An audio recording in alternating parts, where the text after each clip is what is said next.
As Christian men, we are called to surrender our lives to Jesus. To surrender to Jesus means to give in, not to give up.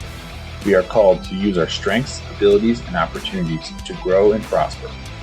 We are called to strengthen ourselves, our families, and our communities. We are called to be disciplined, courageous, and honorable. This is Surrendered Strength. Men, it's time to go into the wilderness. Men, welcome back to another episode of the Surrendered Podcast. And in this episode, I am recapping my 2-day trip into the wilderness, if you will, and just getting away from everything and going into nature, into the wilderness with God.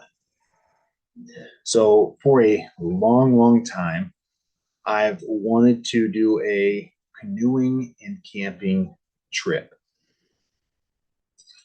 And it was so long ago that I've been wanting to do this.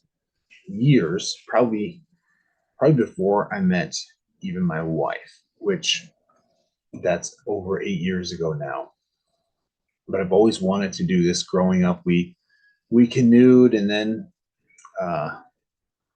as I got older, canoeing was just not really the cool thing anymore, and we tubed down the river, and it was fun, but there was always something in me that wanted to just take a canoe and go down the river and spend the night on the river and just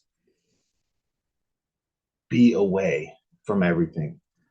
And like I said, I've been wanting to do this for years, but last week I was just spending time with God and praying and just listening.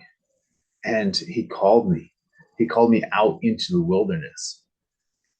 And for you, I know God is calling you into something. Maybe it's not into the wilderness. Maybe it's not taking the 2-day trip or whatever, like I did. But God is calling you into something. God is calling you back to being a young man and doing something that you wanted to do, that challenges you, and that brings you back to him. This wasn't a fishing trip. It wasn't about the fishing. I did some fishing. I caught one small fish and a turtle. And if it was a fishing trip, it would have been a miserable trip, but it wasn't about that. It was about spending time with God in nature. And whenever you go into something like this, that for me, I knew that there was going to be this expectation, this wanting some revelation, something big.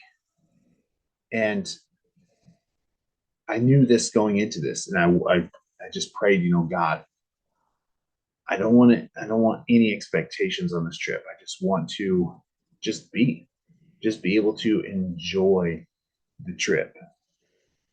And for the most part, that's what it came to be. And so I got in the river about 9 a.m. first day, and it was cloudy, overcast, and potential of rain during the day, potential storms that night. And it was okay. I knew God was with me. I knew that no matter what, I was gonna survive. Wasn't too worried about anything. I was prepared for the most part, but there was challenges up ahead, and I knew that there was going to be some type of challenge. But it was okay because I knew God was with me and I knew I was going to be okay ultimately. So, pending, impending weather, I get in and get around the corner, the first corner, and I start maneuvering my fishing poles. And I took two, thankfully. I see that one was missing the cap on the handle, the spinner. And so I'm moving, maneuvering so I can, fish and as I'm canoeing. And as I have both rods in my hands, I hold them, pull them out, hold them, happen to hold them over the water so I can adjust and put them back in the canoe. And all of a sudden I hear a bloop, and I look down and one of my handles is gone. So 2 minutes into the trip, not even maybe, I'm already down one fishing rod. I have the rod, but I don't have a reel, so I've got one.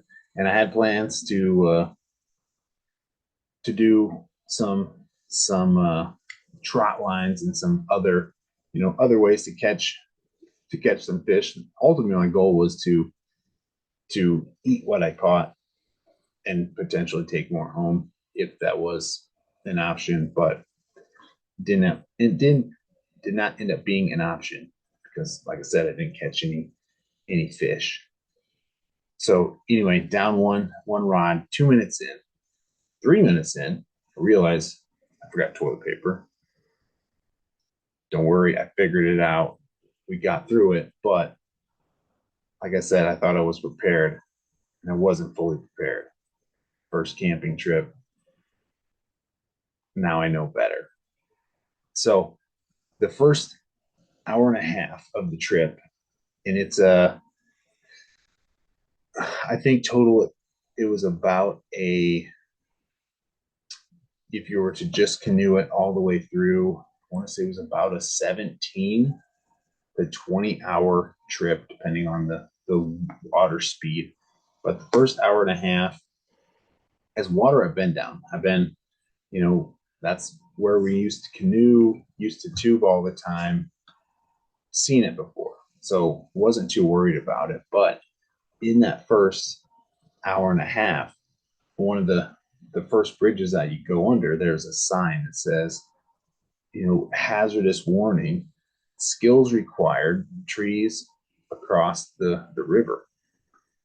And as I'm thinking, or as I read this, the first thing that comes to my mind is just pride. Like, I've canoed before, tubed this water, you know, skills. I've got skills. I can do this. It's gonna be okay. And then as I was floating along, I started thinking about it a little bit more. I'm like, maybe I don't have the skills required or as many skills as I need to get through this hazardous waters that is ahead. And I don't know. It's been probably 15 years since I've been on the part of the river, plus the rest of it, which is the majority of it that I've never been on. So I don't know what truly lies ahead. And I just kind of was able to be humbled for a minute, and thankfully I was humbled, and just reminded that I might not have many skills, but I have a mighty God that again, going into it with the potential of weather, with the potential of everything else, I knew I was going to get through this trip. But in that moment, I was able to humble myself, and thankfully, I found the spot that I'm pretty sure that's what they were talking about. And there were some trees that were going across, and I didn't go through it. I went around the side of it because I honestly don't know if I would have got through it by myself in a canoe. In a kayak, maybe, but by myself in a canoe, I have no idea. There was a couple other times where I got a little nervous because there's some corners where the water's pushing you into trees, and if you've ever canoed, like once you hit that current in the corner where the river switches back and there's down trees that the water could suck you under, it could be the end.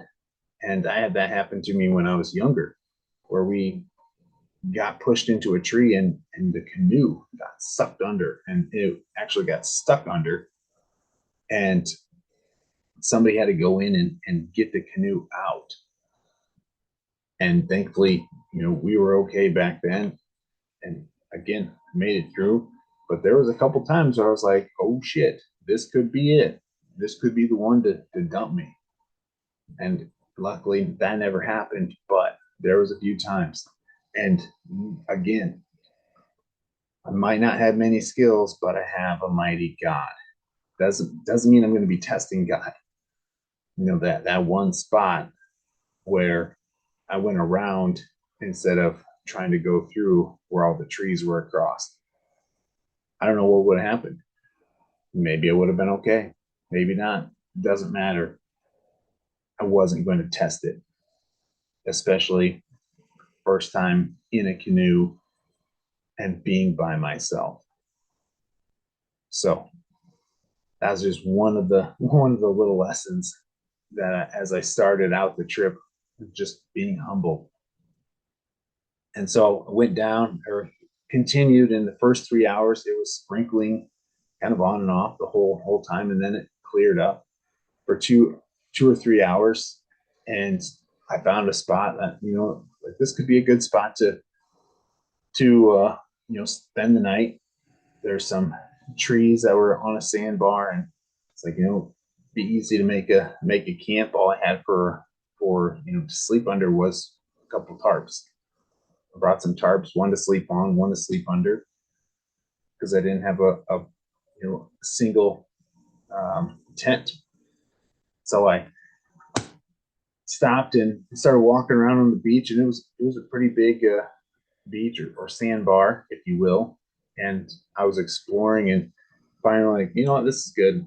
I'll turn around, start heading back to the canoe, and happened to look up and could see that there was a storm coming. And I was like, oh, okay, this is the storm they were talking about. Maybe the clouds were getting dark and full, and a little bit of rumbling. And didn't see any lightning, so I wasn't too worried about being in the water. But I thought, I better get my camp set up so I can get my stuff under something and keep it dry. So it took me about an hour to get everything set up, and hadn't quite started raining yet, thankfully. And so I'm like, okay, again, it's not lightning. I'm going to, set up a try line, set up some bank poles, and just do some fishing. And shortly after it started raining, it was a good downpour for about an hour or two. And I just work through it again. No lightning, it's just rain. We can work through it. So I was working through it, got my first first ever bank pole set up. If you don't know what a bank pole is, it's basically just a pole in the bank or near the side of a bank with a line with a hook on the line and some bait on there, and you might have a weight to help hold it under the water, and you just let it sit. Just let it sit. My plan was to let it sit overnight, and come back and check it in the morning before I left to finish the trip. Got my first one set, got in my canoe and paddled upstream where to a spot where I thought would be good for a trot line and another bank pole. The next morning, I realized that wasn't the best spot. could have found a better spot along that little stretch. Live and learn again. First time doing that. Something I've been wanting to do. The trot line and bank poles for a couple years. Also, not as long as the camping trip in general, but just been kind of gathering all the necessary stuff. Just never really pulled the trigger and did it. So a lot of firsts were happening on this trip. So anyway, got those set up. That was all done while it was raining. Got done and got back to my camp, and it started clearing up. And I'm like, okay, let's go fishing, and fish for a couple hours, and caught one little fish that was smaller than my hand. That was the only fish that I caught the whole trip, and obviously wasn't going to eat it. Too small to eat. Put it back and went back to camp and was just standing, kind of looking upriver, just enjoying the moment. And all of a sudden, I see a splash over by my first bank pole. Like, no way. It's only been a couple hours, and like, I got a fish already. This is sweet. So I go over there thinking, hey, maybe this is supper or breakfast, one or the other. And go grab the line. There's something on it. Turns out it's a turtle, which isn't a bad thing.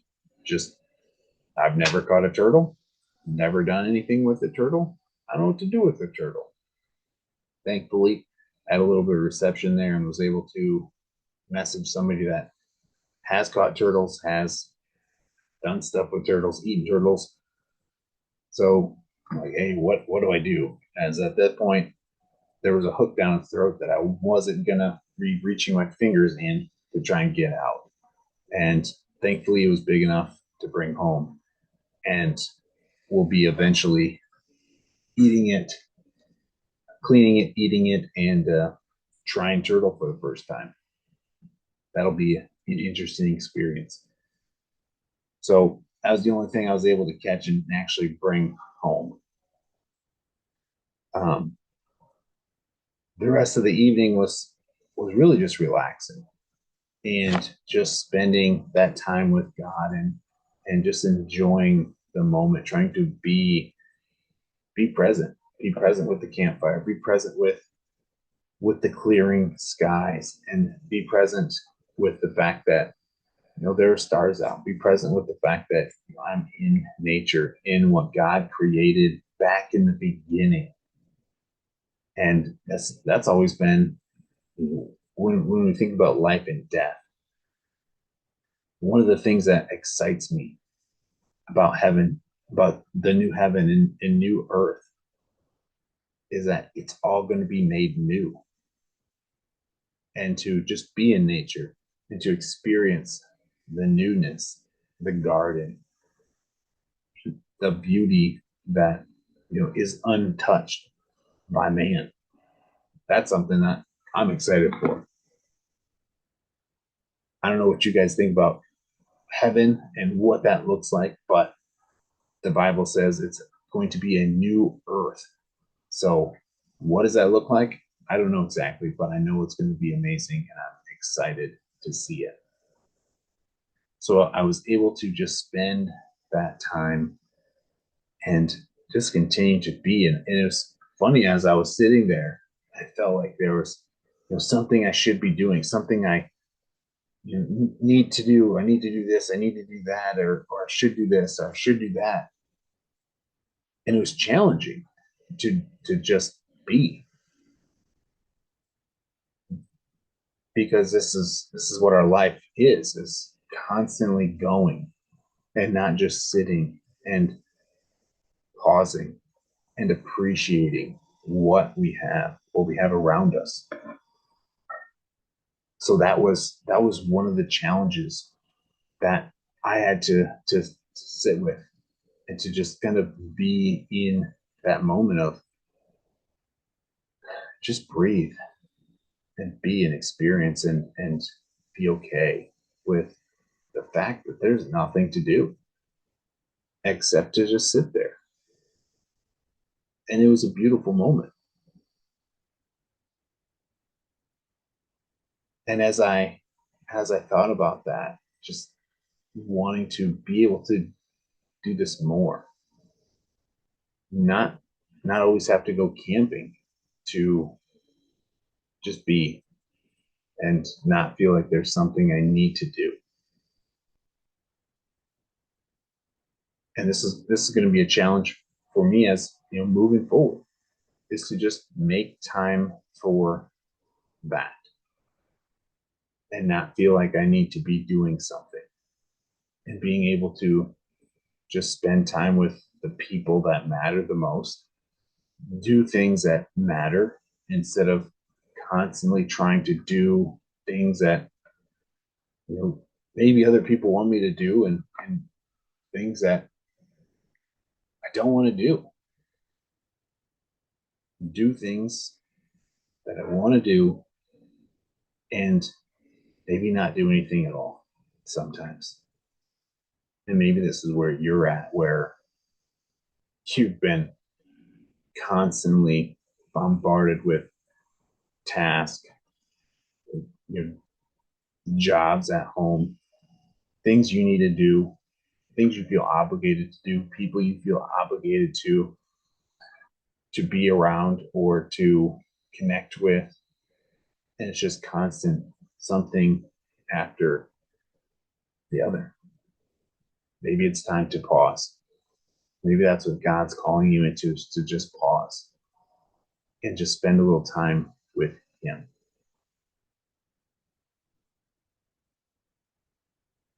And I don't know what God's calling you into.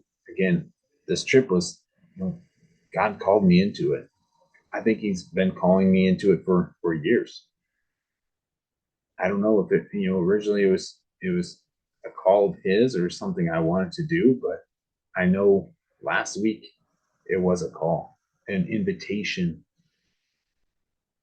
So what's God inviting you into? Think of it that way. God's calling you. God's inviting you back to Him. And what I've realized over the past year, almost year and a half now, all the challenges, all the struggles, it's just God inviting me back to Him. Just seeing, are you going to come back? What are you going to do? Are you going to continue to try and do it all by yourself? Or are you going to surrender? Are you going to let go? Are you going to let go of the fact that there's health issues that you can't control, whether it's your own or other people's? Are you going to surrender to the fact that your marriage truly could go any way? Are you going to focus on the fact that your wife doesn't want to be with you anymore? Or are you going to focus on the fact that God brought you together and it's for a reason? So are you going to focus on the worst possible situation, or are you going to focus on the best possible situation, which includes life with God, period? Everything else is just a cherry on top.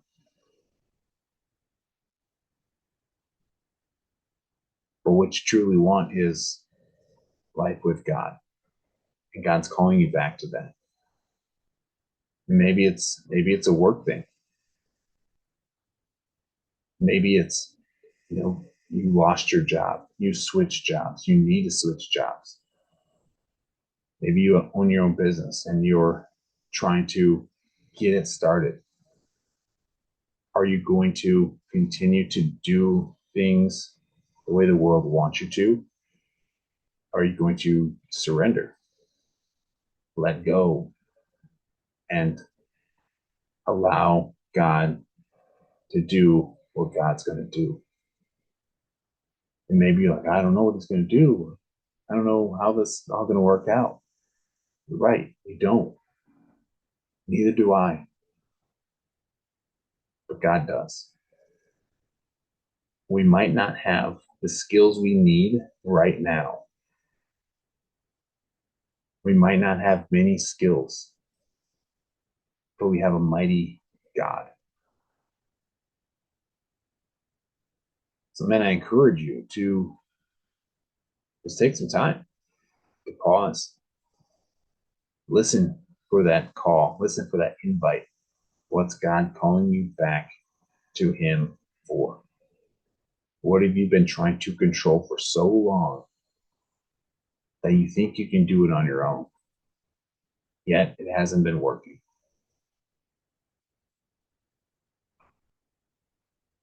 So this is what I was wrestling with as I went to bed that night, and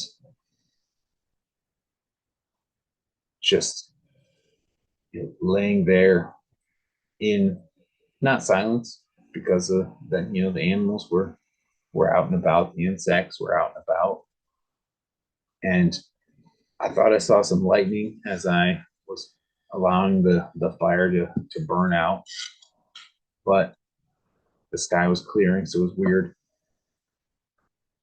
And then slept for a couple hours, woke up and realized that it was clear as can be, and out in the wilderness, no lights from houses or cars or anything else, and the stars were just beautiful, and so many. It was amazing. And so I just spent some time kind of walking around on the beach log that I set up camp next to, and there was a beaver that was swimming in the river next to me. Slapped the water a few times, and I could just see him with my light. There's his head that's sticking out of the water, and just again being in that moment and just experiencing the magnitude of God and the beauty of God. Man, there's nothing like it. And it starts with accepting the invite, the calling, whatever that is for you. Maybe you're struggling with even hearing the calling or knowing the invitation. I get it. It's challenging. If you want help, I will gladly help guide you and just share with you what has worked for me. But I know God's inviting you in something. So I spent a little bit of time outside, enjoying the stars, enjoying just the peace of the evening. Got a couple more hours of sleep. Woke up early. I brought my Bible, read a little bit, had a campfire, had some coffee, and just enjoyed some time in the morning. And after that, got myself ready to go for to go check my trot line and my other bank pole, and didn't catch anything. Again, as I was checking in, I'm thankfully reminded that, hey, this wasn't about the fishing. This wasn't about the fishing. It was about the time with God, and I wasn't going to let the fact that I wasn't catching any fish ruin that moment, that time, the trip. So gathered all my gear, gathered my turtle, put them in a bucket for the ride home, and went down the river. And for the most part, it was a pretty peaceful and uneventful rest of the trip, again, there was a couple times where I was like, this might be the turn that and the log that tips me over. But um, luckily, thankfully, that didn't happen. I stopped and fished a few times, again, unsuccessful, and got to my end destination and just had to again wait and wait for my ride to show up. My parents were gracious enough to come pick me up, and they were the ones that dropped me off with my boys. And it was just an amazing experience, something that I want to will continue in the future. And I hope to do this with not just myself in the future, even though I want to do more things like that, to get away, to be alone with God, but just to take my boys out, to take other men out, and to just lead them through this experience of being away and not having to do this, do that, do something else, and just experience time with God. So, men, again, I ask, what is God inviting you into? What challenges have you been going through that you've been trying to hold on to and trying to control for so long? And this is what God has been showing me the last year and a half, that there's so much that we try to control when we need to just let it go. And I'm a slow learner, and God has just been continually showing me over and over, let it go, surrender it, give it back to me. And for me, it's been my marriage, just allowing God to do what he's going to do. And I truly believe that he brought my wife and I together for a reason. And yes, we're in a challenging time. But am I going to focus on the worst case scenario, or am I going to focus on the best case scenario? The fact that God is with me, the fact that I can be with God, the fact that God is working in my life, and the fact that I can pray over my wife, I can pray over my kids, and inject God into their life. God's still going to do what he's going to do, but I can pray that he's working in their lives. I don't know what he's going to do.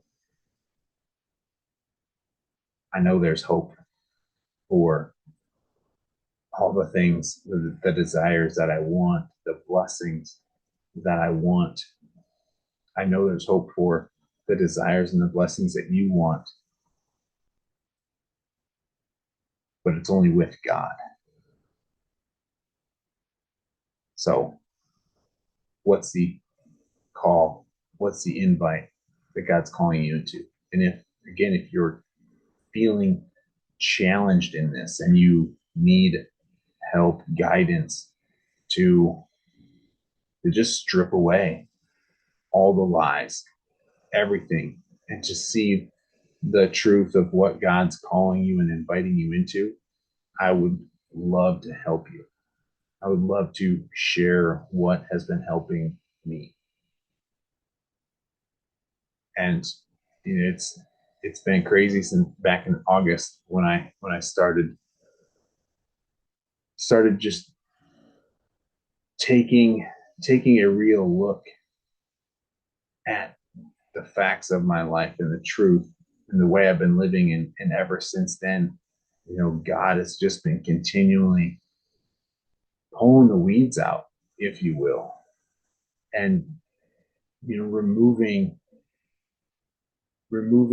the veil that I've pulled over my eyes, or that I allowed the world to pull over my eyes, and to see truth. And this is what we need. We need truth. We need truth, and we need love. This is God working in our life through truth and love. And it's only through that we experience the love, the joy, and the peace that God has for us. So I encourage you to figure out what is the invitation. Where do you need to let go? What do you need to surrender back to God? Where do you need to walk with God? You can connect with me on Instagram, surrender.strength, and just message me. Whether it's, hey, I need help. I know God's calling me, but I don't know what to or where. Or I'm struggling in my health. I'm struggling in my marriage. I'm struggling in business, finance, whatever. And I know God is moving, but when? When is it going to happen?